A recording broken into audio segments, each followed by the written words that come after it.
Imagine Rome, not as a pile of ruins for tourists, but as it truly was. Colossal, alive, throbbing with life. A center of power where emperors dictated the fate of millions, where legions marched across continents, and the known world revolved around their commands.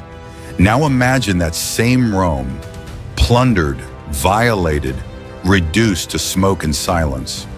Rome's fall wasn't a single event or a sudden collapse.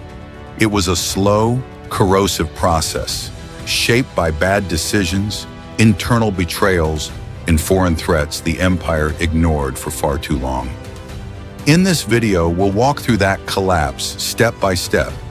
We'll discover who those so-called barbarians really were, and why they were only the final chapter in a story that had been unraveling for centuries. Because every ruin has a beginning, and Rome's begins at its peak. In the 1st century AD, Rome seemed invincible.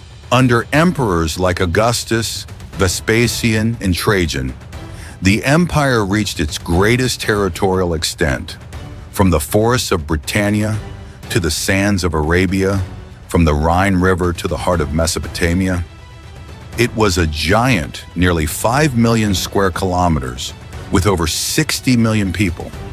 1 in every 4 humans on Earth lived under Roman rule. The Pax Romana ensured 2 centuries of relative peace. Paved roads stretched across thousands of kilometers, aqueducts carried clean water to dry regions, and laws, currency, language, and architecture fostered a shared identity. The legions kept order, trade flourished, everything worked, at least on the surface. But behind that facade of strength, something was already beginning to crack. The empire had grown too large. Every new province demanded more soldiers, more administrators, more resources. Its economy relied on vast estates sustained by slave labor. But when Rome stopped expanding, the influx of new slaves slowed, and the system began to falter. The empire had been built on endless war, but when the conquest ended, the machine that kept it alive began to turn on itself. Taxes soared. The free population sank into poverty. Year after year, the cost of maintaining the imperial apparatus exceeded what it could collect. By the 2nd century, the empire began to suffer a silent famine, not of food, but of money, of economic oxygen. Trade routes that once brought goods from India, Africa, and deep Europe began to collapse.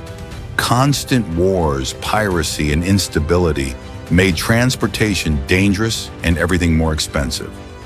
Without steady tribute from far-off provinces, and without new lands to plunder, the empire plunged into a fiscal crisis. To keep paying for armies and public works, the state began debasing its currency. Less gold, less silver, more copper, more inflation. Prices soared. A sack of grain could double in price in just a few weeks. Confidence in money vanished. The tax burden fell hardest on small landowners, artisans, and farmers. Many couldn't keep their land. Others simply abandoned it. And that's when a new system began to emerge. In search of protection, thousands voluntarily submitted to powerful landowners, offering their labor in exchange for shelter, from tax collectors, from soldiers, from bandits.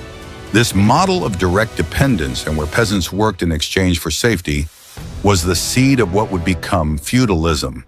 But its roots were here, in the failure of a state that could no longer guarantee justice, security, or even survival. The economic collapse didn't just weaken Rome, it planted the seeds of a new order, born out of desperation. And while the economy crumbled quietly, Roman politics was anything but silent. Starting in 235 AD, the empire entered a period historians would later call the military anarchy. In just 49 years, over 20 emperors rose to power, most of them murdered, overthrown, or killed in battle. No regime was stable, no throne was safe. Generals were proclaimed emperors by their own troops. Military campaigns were no longer aimed at external enemies. They were civil wars. Roman fought Roman. Legion clashed with legion. Province turned against province. Every corner of the empire tried to assert its own authority, and Rome's unity began to unravel from within. Meanwhile, with the legions consumed by infighting, the borders lay exposed. Germanic tribes crossed the Rhine. Sarmatians invaded Pannonia. Armed bands devastated entire regions. Cities were left unprotected. The population feared not only foreign enemies, but their own soldiers who looted Roman towns and villas as if they were enemy territory. The historian Zosimus described this era as a time when Rome seemed to devour itself, and he wasn't exaggerating. Imperial authority was no longer respected. It was fought over like treasure. Power stopped being a symbol of order and became a prize of war. To survive the chaos, Rome needed to reinvent itself, and its first attempt came with a drastic decision: to divide the empire in two.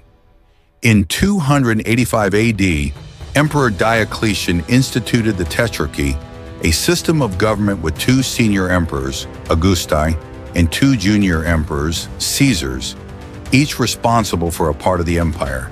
In practice, Rome stopped functioning as a unified empire. It became two distinct worlds, East and West. The logic behind the division was administrative. Each half would deal with its own crises, using its own armies and capitals. But while this helped in the short term, it created a fracture that would never truly heal. The Eastern Empire, with major cities like Antioch, Nicomedia, and later Constantinople, was economically stronger. It had better trade routes, fortified cities, and more defensible borders. The Western Empire was the opposite. Its capital shifting between Milan and Ravenna, it faced constant invasions, irregular harvests, demographic crises, and an army that was chronically underfunded.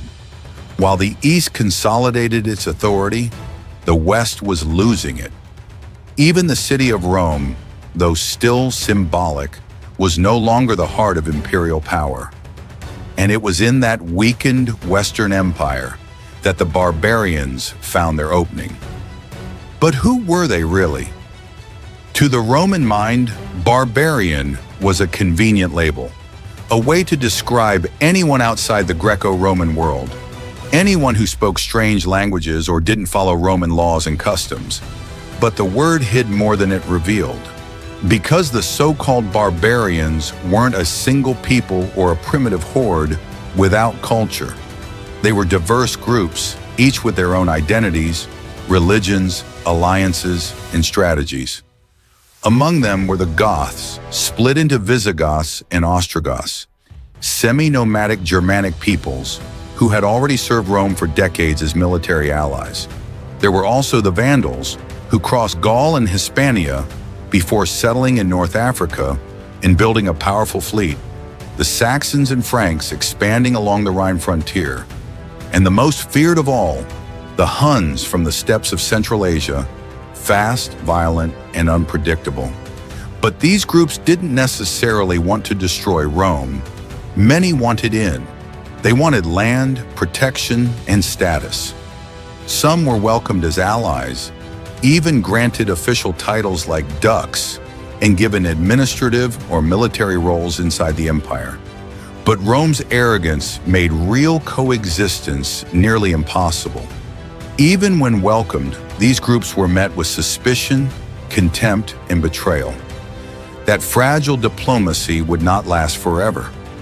And soon the peoples, once knocking on Rome's doors, would come storming through them. Because the so-called barbarian invasions weren't sudden, random attacks. They were the result of something far larger and far more chaotic. These were not just military campaigns. They were migrations, mass movements of entire populations, tribes, clans, women, children, fleeing forces Rome couldn't control and didn't fully understand. The first major cause came from the outside, the arrival of the Huns, nomadic horsemen from the Eurasian steppes. The Huns were swift, brutal and relentless. Their presence on the empire's eastern borders sent shockwaves through the Germanic tribes living near the Danube. Visigoths, Vandals, and others fled in massive waves, seeking refuge within Roman territory. But there were internal pressures too. The lack of fertile land in their homelands, combined with growing populations, pushed many tribes to seek new opportunities. And even in its decline, Rome still represented stability, wealth, and hope. For many barbarian groups, entering the empire was a matter of survival and a chance to rise. The problem was, Rome no longer had the structure to absorb them. Its borders were weakened, its officials corrupt, its resources stretched thin. Attempts at negotiated integration often failed, undermined by bad faith, poor planning, or outright prejudice. What could have been cooperation turned into conflict. Migrations became avalanches. One tribe pushed another, which in turn pressured the next, until entire regions were on the move. Some came seeking peace, others came seeking plunder. But the empire, increasingly unstable, no longer had the strength to respond. For centuries, Rome had successfully used barbarian groups to its advantage. Many had been welcomed as foederati, entire peoples allowed to settle within the empire in exchange for military support. In practice, this meant thousands of Germanic, Allan, Vandal, and Gothic soldiers served under Roman banners, guarding borders, patrolling roads, and fighting shared enemies. Some even rose to high-ranking positions. Barbarian leaders were granted titles like dux or comes, governed entire regions, and married into Roman aristocracy. It seemed like a functioning alliance, but beneath the surface, there was constant tension. Romans never saw them as equals. Even when essential, they were met with distrust, humiliation, and contempt. Promises of land and supplies were often broken. Bribes were demanded. Food was denied. Abuse was common. That systemic disdain turned allies into enemies. And in 378 AD, the pressure exploded.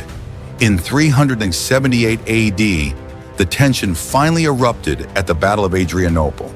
The Visigoths, mistreated by Roman officials while seeking asylum, rose up in rebellion. Emperor Valens marched to confront them, confident but unprepared. The result was a disaster. Valens was killed on the battlefield. Roughly 2/3 of his army was wiped out. It wasn't just a military defeat, it was a symbol, a brutal reminder that the barbarians were no longer just background players. They were now a central force in Rome's story.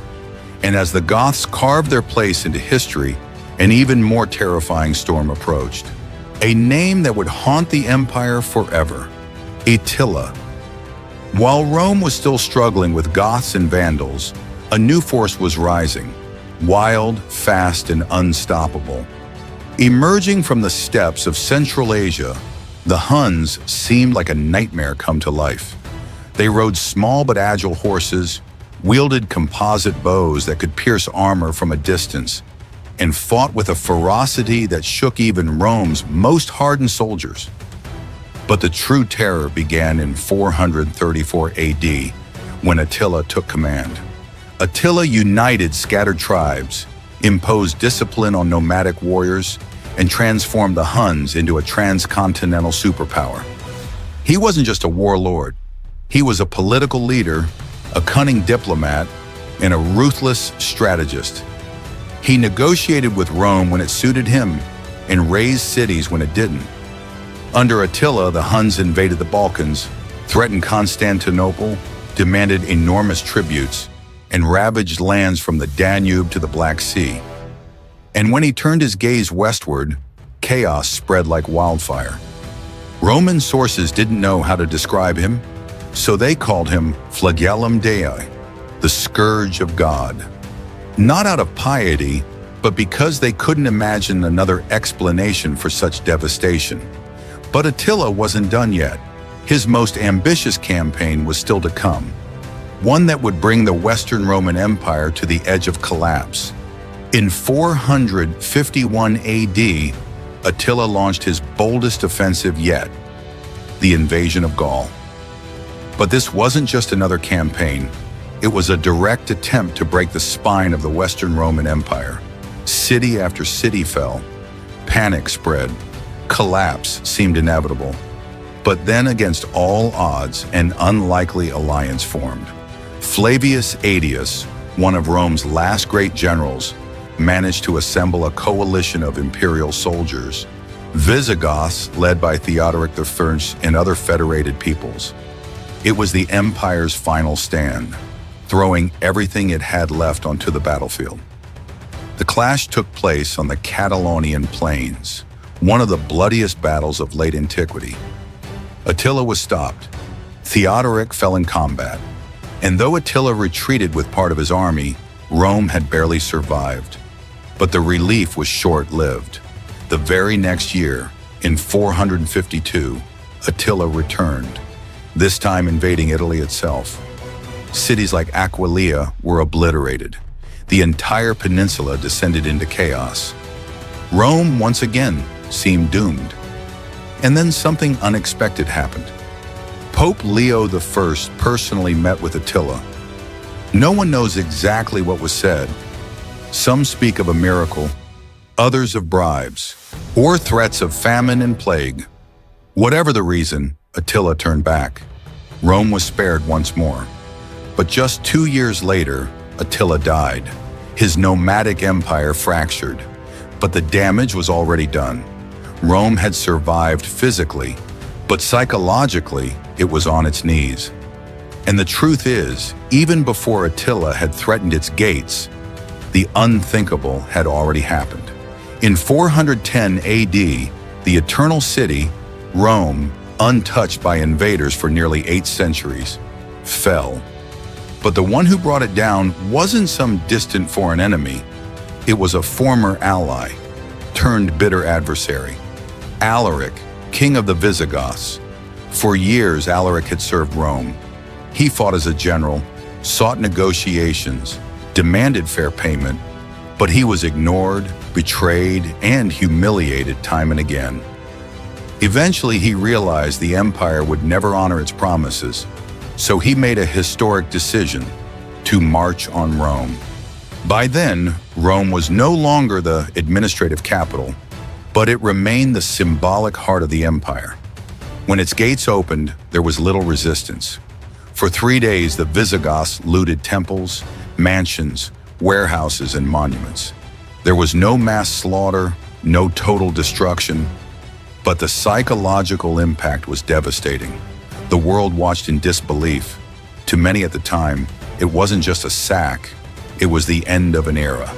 Saint Jerome wrote in horror, "The world is collapsing."